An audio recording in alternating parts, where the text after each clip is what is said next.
Kita buka dengan informasi pertama, saudara. Gelombang tinggi di perairan utara Pulau Sabang membuat sejumlah pelayaran terhenti akibat cuaca buruk melanda.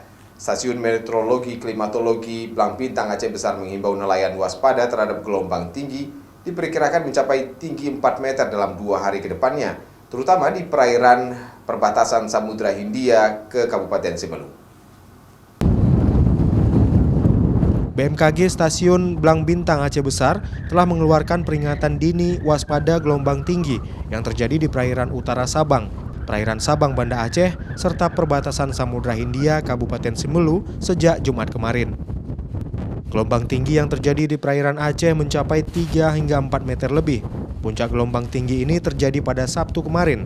Gelombang tinggi ini berdampak pada sejumlah aspek seperti pelayaran dari Banda Aceh menuju Pulau Sabang sempat dihentikan total pada Sabtu kemarin.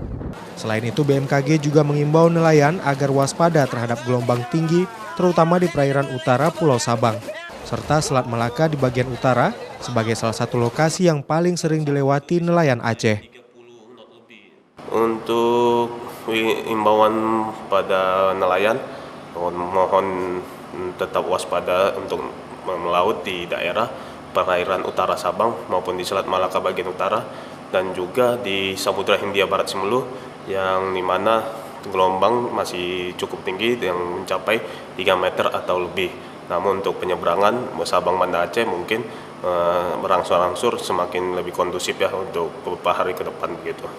Diperkirakan kecepatan angin dan gelombang tinggi masih terus terjadi hingga 2 hari ke depan. Namun pelayaran dari Banda Aceh menuju Pulau Sabang berangsur kondusif dan sudah mulai berlayar kembali.